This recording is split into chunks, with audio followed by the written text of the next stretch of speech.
Hello friends, welcome to your channel MPRM. आशा करती हूँ कि आप सभी स्वस्थ होंगे, निरंतर अपने एग्जाम की तैयारी कर रहे होंगे। आज हम पढ़ने वाले हैं विद्या सरल अध्ययन माला से भारत की स्थापत्य कला का इतिहास। इससे पहले हम बहुत सारे वीडियो कंप्लीट कर चुके हैं, थर्ड सेमेस्टर के लिए और फोर्थ सेमेस्टर के लिए। अभी हमारा टॉपिक है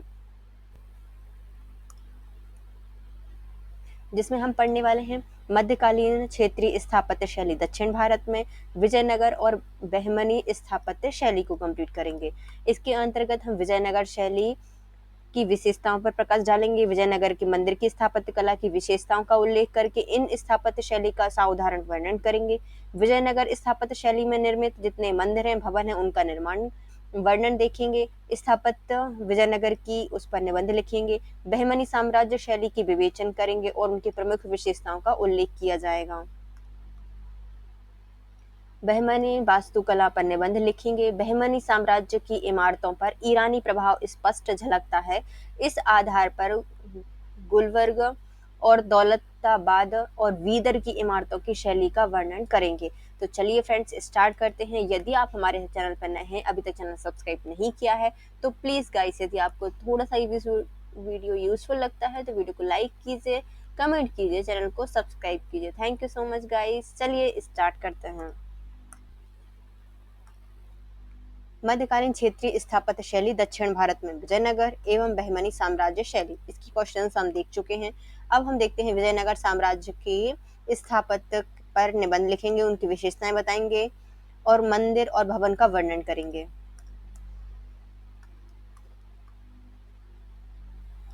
विजयनगर शैली की स्थापत्य एवं मूर्तियां। प्रस्तावना: दक्षिण भारत में विजयनगर साम्राज्य का काल 1336 से 1565 तक माना जाता है। दिल्ली सल्तनत के पतन के साथ ही सुदूर दक्षिण भारत में कई स्वतंत्र राजसत्ताओं का प्रादुर्भाव हुआ। विजयनगर साम्राज्य की स्थापना का श्रेय हरिहर और बुक्का नामक दो भाइयों को दिया जाता है। कालांतर में इस साम्राज्य का विस्तार दक्षिण भारत में 3 समुद्र, बंगाल की खाड़ी, हिंद महासागर और अरब सागर तक हो गया था। कर्नाटक, मैसूर, आंध्र प्रदेश सहित उत्तरी भारत में भी उड़ीसा पर विजय प्राप्त करके विजयनगर शासकों ने एक विशाल साम्राज्य निर्माण कर लिया था। इनकी राजधानी विजयनगर थी, जो कि 2 शताब्दियों तक एक महान हिंदू साम्राज्य उत्तर में मुस्लिम सत्ता के लिए एक अभेद दीवार बना रहा।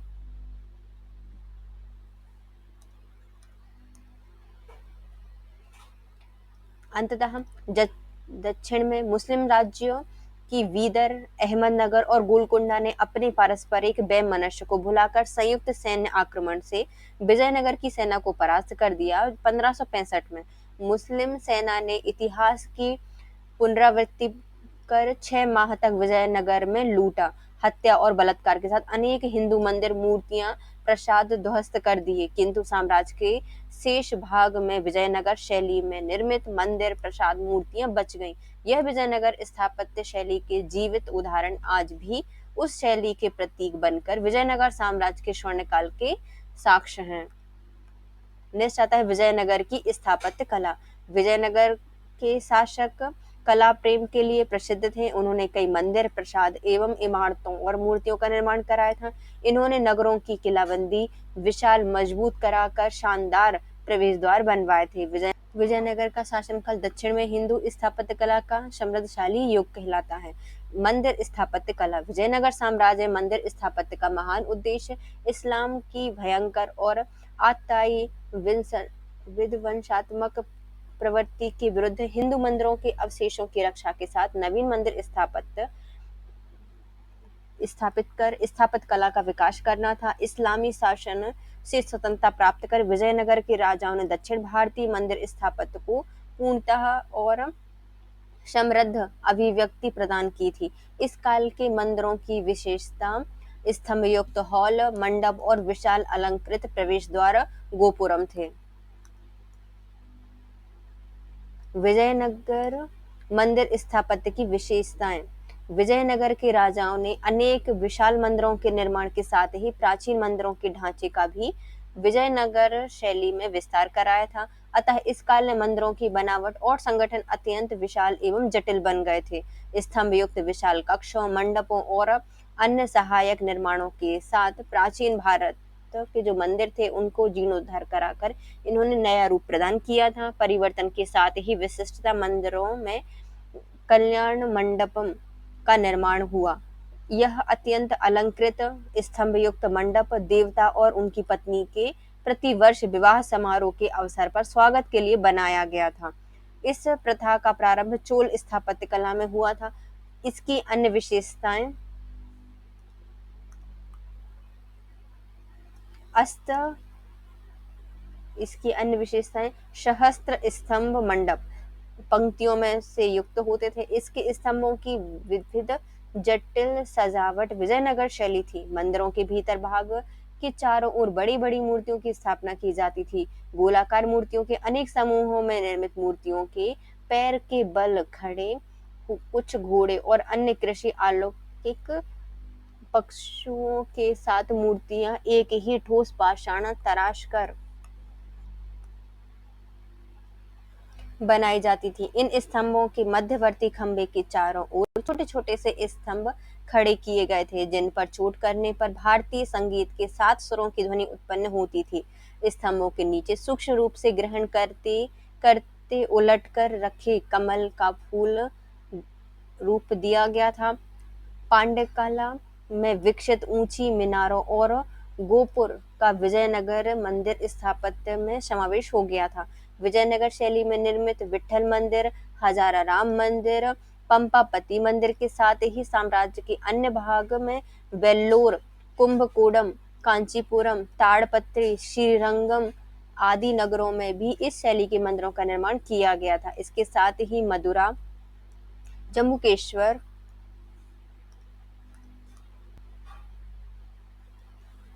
रामेश्वरम, चिदम्बरम, तिरुनेलवेली, तिरुवण्णामलई एवं श्रीविल्लीपुत्तूर के नाम उल्लेखनीय हैं। विजयनगर शैली के मंदिर एवं भवन तुंगभद्रा से दक्षिण में संपूर्ण दक्षिण भारत में उपलब्ध होते हैं।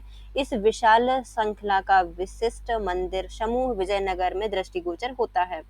पहले आता है विट्ठल मंदिर। विजयनगर स्थित यह मंदिर निर्विवाद रूप से सर्वाधिक अलंकृत है। इसका निर्माण देवराय द्वितीय के समय में अच्युत राय तक चलता रहा है, पूर्ण रूप से कभी समाप्त नहीं हो सका।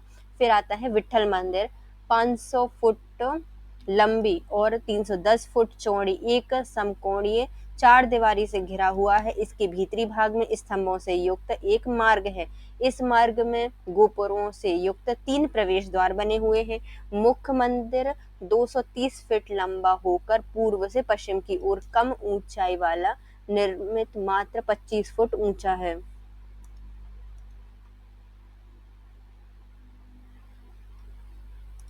यह विष्णु के रूप विट्ठल को समर्पित है।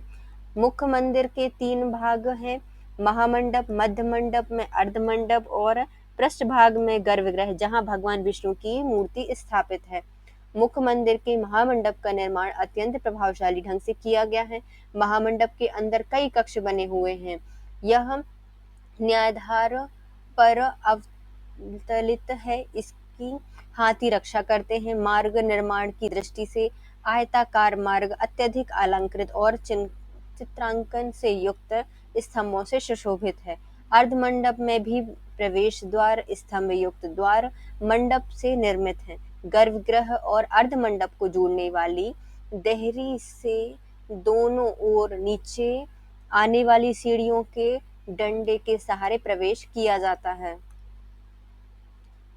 कल्याण मंडप के निकट और महामंडप के प्रवेश द्वार के सम्मुख देवता का रथ अत्यंत मनोरम एवं विशाल बना हुआ है। गतिशील पहियों पर आधारित यह रथ एक ही ठोस पाषाण को तराश कर बनाया गया है।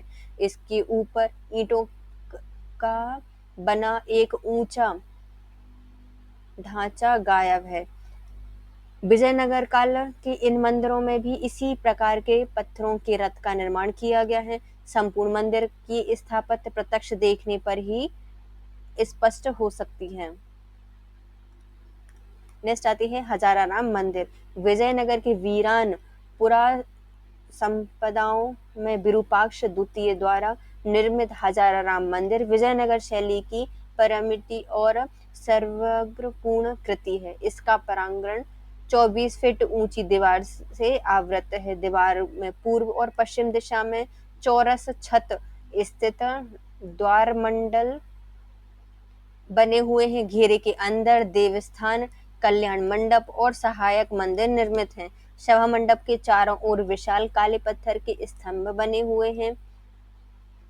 इसके दंड में घनाकार रंभ, वेलन और उत्कृष्ट ढंग की चित्रकारी की गई है। विमान की निचली मंजिल और ईंट का सुंडाकार स्तंभ जर्जर हो गया है, किंतु 50 फीट की यह आकृति अत्यंत आकर्षक है। मंदिर की दीवार पर उभरी आकृति में रामायण के दृश्य उत्कीर्ण हैं। यही कारण है कि इस मंदिर को हजाराराम मंदिर नाम दिया गया है। विजयनगर शैली के अन्य मंदिर। विजयनगर शैली के अन्य मंदिर इस साम्राज्य के विभिन्न भूभागों में निर्मित किए गए थे।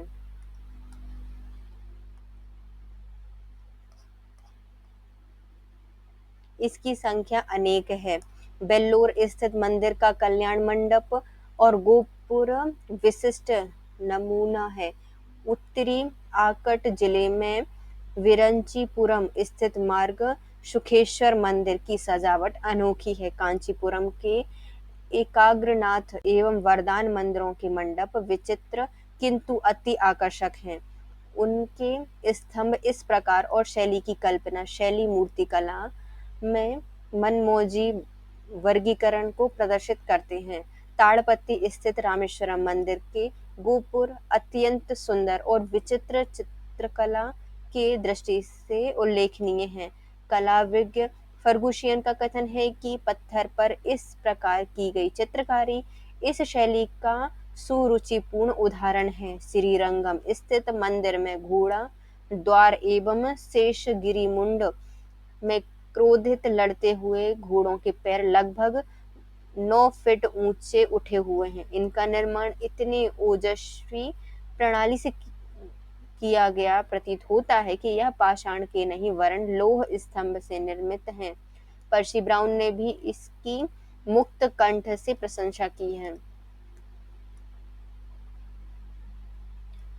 उपरोक्त मंदिरों की अतिरिक्त मदुरा, श्रीरंगम और जम्मूकेश्वर, तिरुवल्लुवर और रामेश्वरम, चिदम्बरम, तिरुनेलवेली और अनेक प्रसिद्ध मंदिरों की श्रृंखला विजयनगर शैली के उत्कृष्ट नमूने हैं। विजयनगर वास्तुकला मंदिर स्थापत्य के अंतिम चरण में मदुरा के नायकों के प्रोत्साहन से मदुरा शैली का प्रभाव दृष्टिगोचर होता है।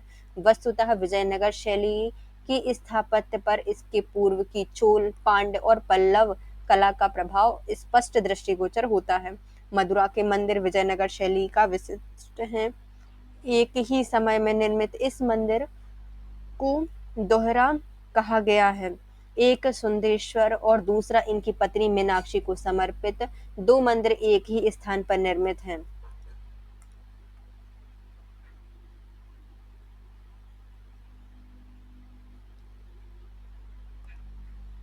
मीनाक्षी 850 फीट लंबी और 725 फीट चौड़ी मुख्य द्वार पर निर्मित दोनों मंदिर मार्ग, मंडप और स्तंभों से आच्छादित है। मुख्य मंदिर के भीतर के ऊपर शिखर बना हुआ है। इस स्तंभ के क्रम स्थापना की दृष्टि से मदुरा के मंदिर विजयनगर शैली की विलक्षण कृतियां हैं। फर्गुशियन के अनुसार यहाँ स्तंभों की मूर्ति कला सर्वोत्कृष्ट है। मदुरा के मंदिरों के स्तंभ पर मदुरा के नायक राजाओं की आदमकद मूर्तियां उत्कीर्ण हैं। इन तिरुमलाई की मूर्तियां अत्यंत आकर्षक हैं। जिसने मंदिर का निर्माण कराया था। श्रीरंगम का रंगनाथन मंदिर विजयनगर शैली का सबसे विशाल मंदिर है। 2880 फीट लंबा और 2475 फीट चौड़ा समकोण चतुर्भुजाकार भाग में निर्मित यह मंदिर दक्षिण भारत का सबसे बड़ा मंदिर है। चतुर्भुज आकार का है। इस देवस्थान का संकेत चौरस छत के ऊपर उभरे सुनहरे गुंबजाकार विमान से ज्ञात होता है। दक्षिण भारत में चोल राजाओं द्वारा प्रारंभ कांस्य एवं पाषाण प्रतिमाओं के निर्माण कला विजयनगर साम्राज्य कला तक विकसित हुई है। कृष्णदेवराय और उनकी दो पत्नियां तथा अन्य आदमकद मूर्तियां असाधारण दृष्टिगोचर होती हैं। विजय के नगर के प्रसिद्ध राजा कृष्णदेवराय की पाषाण मूर्ति चिदम्बरम के मंदिर के गोपुरम में स्थित है। भवन एवं प्रसाद। विजयनगर साम्राज्य की राजधानी में विजयनगर के राजाओं द्वारा कई भवन एवं प्रासाद का निर्माण कराया गया है। बर्बर मुस्लिम आक्रांताओं ने विजय के पश्चात 6 माह तक लूटपाट मचाते हुए इन भवनों को ध्वस्त कर दिया था। अब इनके खंडर ही अवशिष्ट उपस्थित हैं, किंतु किले के अंदर निचले भाग में ध्वंसावशेषों जो विध्वंसक हैं उनके आतंक एवं क्रोध से कुछ मंदिर बच गए हैं। इसके द्वार हाल और सिंहासन मंच महत्वपूर्ण है। सिंहासन मंच भवन का निर्माण कृष्णदेवराय ने उड़ीसा विजय के उपलक्ष्य में निर्मित कराया था, अतः इसको विजय भवन कहा जाता है। इन भवनों की वास्तुकला की प्रशंसा अनेक विदेशी यात्रियों ने की है। इसकी मंजिल ऊंचे सुंडाकार छत वाले स्तंभ युक्त मंडप की कल्पनाशील रेखाकृति से तत्कालिक भवन वास्तुकला की परिपक्वता विदित होती है। दरबार हॉल के अवशेष से ज्ञात होता है कि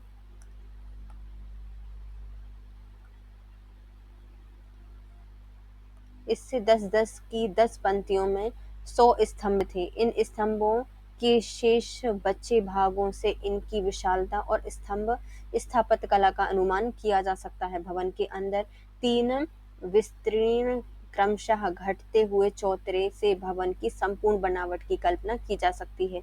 इन चबूतरों के निचले भाग में मानव एवं पशु की आकृतियां उत्कीर्ण हैं। विजयनगर आज वीरान है, किंतु इसकी स्थापत्य मंदिर भवन और मूर्तियों से विजयनगर की प्राचीन समृद्धि का अनुमान किया जा सकता है। विजयनगर साम्राज्य को दक्षिण भारत का स्वर्ण युग कहा जाता है। दक्षिण भारत में विजयनगर स्थापत्य शैली हिंदू स्थापत्य संस्कृति एवं कला को प्रदर्शित करने वाली विशिष्ट शैली थी। नेक्स्ट आता है बहमनी साम्राज्य शैली। बहमनी साम्राज्य शैली की विवेचना कीजिए, उनकी प्रमुख विशेषताओं का उल्लेख कीजिए। बहमनी वास्तुकला पर निबंध लिखिए। बहमनी शासकों की इमारतों पर ईरानी प्रभाव स्पष्ट झलकता है। इस आधार पर गुलबर्गा, दौलताबाद और बीदर की इमारतों की शैलियों का वर्णन कीजिए। स्थापना। दिल्ली सल्तनत काल में दक्षिण भारत में बहमनी राज्य के उत्थान एवं पतन के समय 1347 से 1527 तक रहा है। उत्तर भारत में तुगलक सल्तनत में सुल्तान महमूद तुगलक के विस्तृत एवं विशाल साम्राज्य के विघटन के साथ ही दक्षिण के विदेशी अमीरों ने विद्रोह कर दिया, स्वतंत्र राज्य स्थापित कर लिए। इतिहासकार इन अमीरों को अमीरन इशदाह कहते हैं। दक्षिण भारत में इस्माइल ने विद्रोह करके दौलताबाद में स्वतंत्र राज्य स्थापित कर लिया। इस्माइल शांति प्रिय एवं सरल स्वभाव का व्यक्ति था। उसने सन 1347 में हसन जाफर को अपना उत्तराधिकारी नियुक्त किया। हसन जाफर ने इन राज्य का नाम बहमनी रखा और हसन गंगू दिल्ली में गंगा नामक ब्राह्मण जोशी का सेवक था। ब्राह्मण स्वामी ने हसन की राजा बनने की भविष्यवाणी की थी। भविष्यवाणी सत्य होते ही हसन ने ब्राह्मण स्वामी के प्रति कृतज्ञता ज्ञात होते हुए राज्य का नाम बहमनी एवं ब्राह्मणी रखकर ब्राह्मण स्वामी को प्रधानमंत्री नियुक्त किया। हसन के उत्तराधिकारी शक्तिहीन, दुराचारी, शुरा स्त्री के प्रति आसक्त होकर हिंदू राज्य विजयनगर और बहमनी राज्य की हिंदू जनता के प्रति कठोर थे, अतः इनका पतन असंभावी हो गया था। बहमनी स्थापत्य कला। बहमनी सुल्तान कला प्रेमी थे। उनकी स्थापत्य शैली में भारतीयों के साथ तुर्की, मिस्र एवं ईरानी तत्वों का समावेश करके नवीन शैली को जन्म दिया था। बहमनी काल की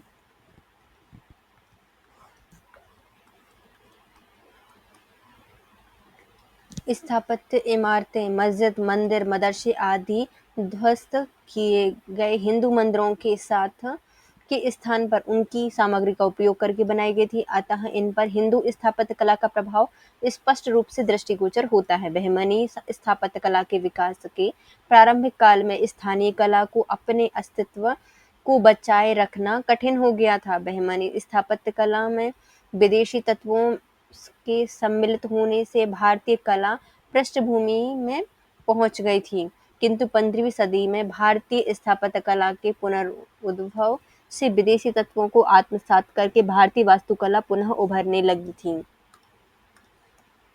बहमनी स्थापत्य कला एक प्रांतीय स्थापत्य कला है। उत्तर भारत में बंगाल, जौनपुर, मुल्तान, मालवा, गुजरात और कश्मीर की प्रांतीय स्थापत्य कला और दक्षिण दिल्ली की सल्तनत की वास्तुकला के अनुकरण पर विकसित हुई थी, किंतु बहमनी स्थापत्य कला इस प्रभाव से मुक्त होकर आसपास की देशी शैलियों के आधार पर विकसित की गई थी। बहमनी साम्राज्य कला प्रेमी थे। उनकी स्थापत्य कला में सैनिक एवं असैनिक दोनों तत्वों को आश्रय प्रदान किया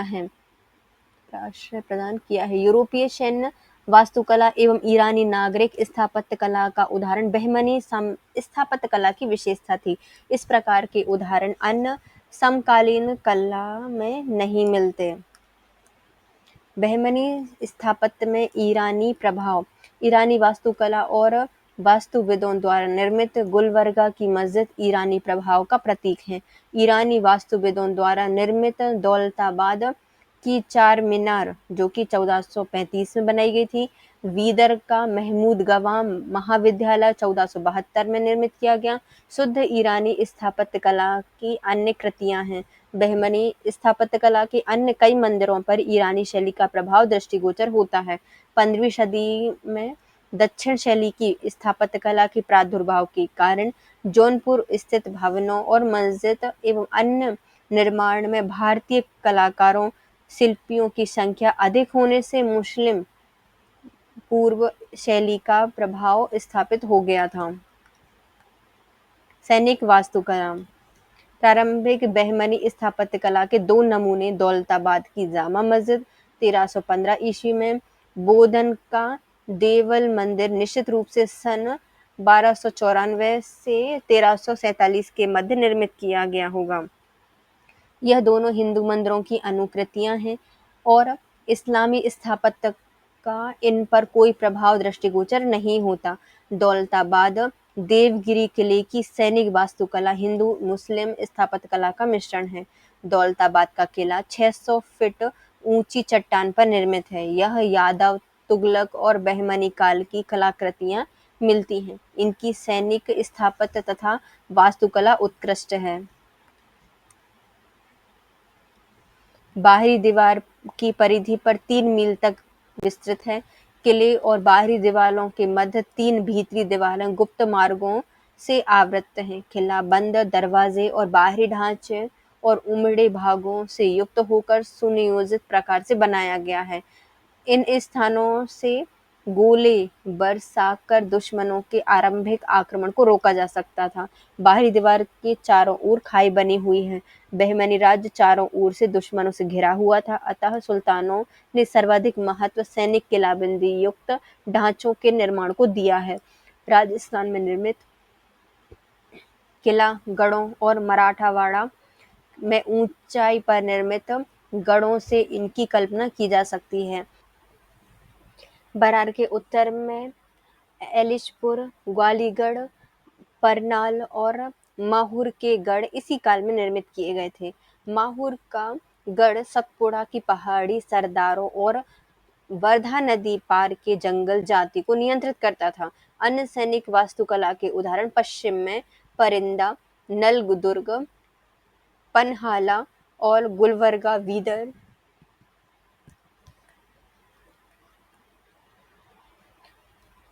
पूर्व की ओर बरांगल, गोलकोंडा, दक्षिण पश्चिम में मुदगल, रायचूर के किले उल्लेखनीय हैं। इन किलों में से कतिपय हिंदू राजाओं द्वारा निर्मित किए गए थे, किंतु विजित कर बहमनी शासकों ने इनके स्वरूप में परिवर्तन करके पुराने स्वरूप को पूर्णतः परिवर्तित कर दिया था। इन किलों में स्थित मंदिरों को मस्जिद में बदल दिया गया था। रायचूर और मुदगल के दुर्ग इसके साक्षी हैं। परिंदा के लघु किंतु अभेद किले का निर्माण महमूद गवा ने कराया था। यह स्पष्टतः सैनिक सुरक्षा की दृष्टि से यूरोपीय शैली की नकल थी। ज्ञातलब है कि बहमनी सेना ने तुर्क, ईरानी आदि विदेशी सैनिक भी थे। संभवतः इनके संपर्क एवं सलाह से इस दुर्ग का निर्माण किया गया था, किंतु वास्तुकला का रूप स्थानीय होकर निष्कपटता और सजावट की आंतरिक भावना के साथ सम्मिश्रण था। जॉन मार्शल ने इसको कहा है। फिर आती है नागरिक वास्तुकला। बहमनी शासकों ने गुलबर्गा और बीदर की राजधानी को बनाकर शहर का विकास किया था। गुलबर्गा का शाही मकबरा दो शैलियों से बनाया गया है। किले के दक्षिण द्वार के निकट और नगर के पूर्वी भाग में निर्मित इस मकबरे में इकहरे और दोहरे प्रकार के हैं। इकहरा मकबरा सादे वर्गाकार कक्ष, कंगूरे और एक ही गुंबद से आवृत है। इन दोनों मकबरों के स्थापत्य में एक शासक से दूसरे शासन के अंतराल के परिवर्तन का बोध होता है। इकहरा मकबरा तुगलक शैली का है, जबकि दोहरा मकबरा 14वीं सदी में निर्मित होकर हिंदू चित्रांकन कला का प्रतीक है। कुछ काल के पश्चात दोहरे मकबरे का विस्तार किया गया। इस पर हिंदू स्थापत्य कला और ईरानी साज सज्जा का प्रभाव स्पष्ट दिखाई देता है। गुलबर्गा मस्जिद। मस्जिद निर्माण स्थापत्य कला का एक विशिष्ट अंग है। मुगल शासक ने गुलबर्गा में 2 मस्जिदों का निर्माण कराया था। एक सादगी का प्रतीक है, जो कि प्रारंभिक काल में निर्मित की गई थी। दूसरी ईरानी, हिंदुस्तानी और दक्षिण भारतीय कला से अलंकृत है। प्रथम मस्जिद अब शाह बाजार मस्जिद कहलाती है। सादगी पूर्ण निर्मित यह मस्जिद फिरोज शाह तुगलक के शासनकाल की तुगलक स्थापत्य कला के आधार पर बनाई गई है।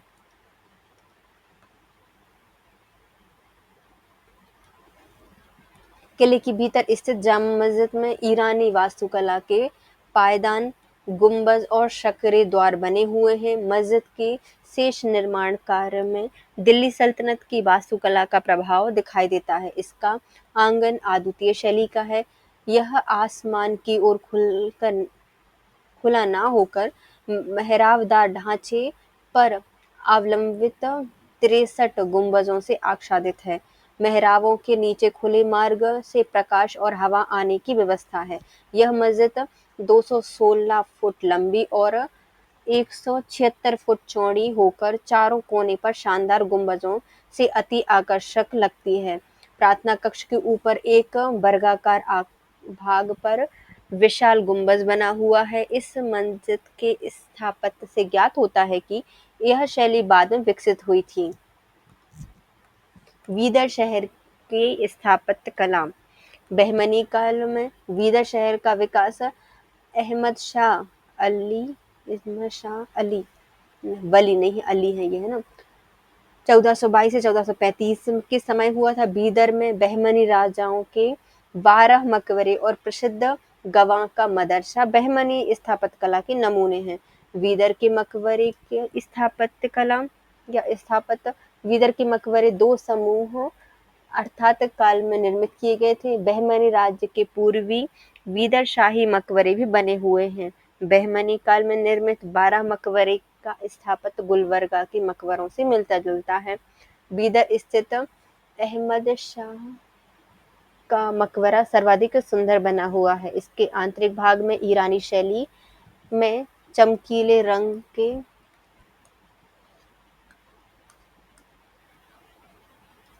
चित्र बने हुए हैं। सतह पर सुनहरे अक्षर में फारसी लिपि अंकित कुफिक और अन्य शिलालेखों की पट्टियां लगी हुई हैं। बहमनी स्थापत्य पर ईरानी प्रभाव।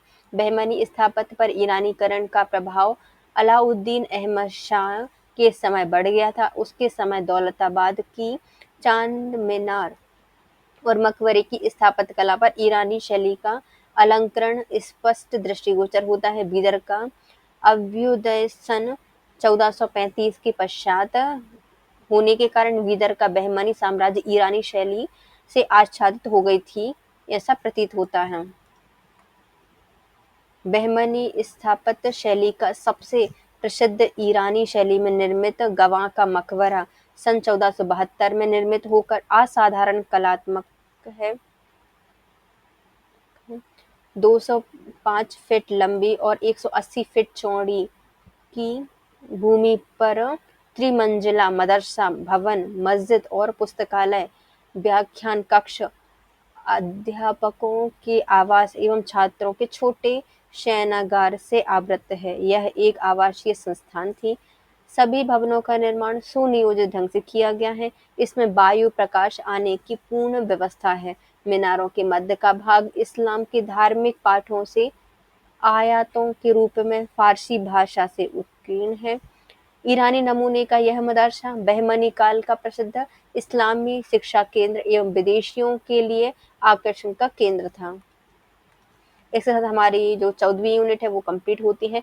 अब नेक्स्ट वीडियो में हम मध्यकाल में जौनपुर मालवा क्षेत्र की स्थापत्य कला को कंप्लीट करेंगे। यदि फ्रेंड्स आपको वीडियो थोड़ा सा भी यूजफुल लगा है तो वीडियो को लाइक कीजिए, कमेंट कीजिए, चैनल को सब्सक्राइब कीजिए और अपने प्यारे प्यारे फ्रेंड्स के साथ वीडियो को शेयर कीजिए। Thank you so much guys, have a nice day.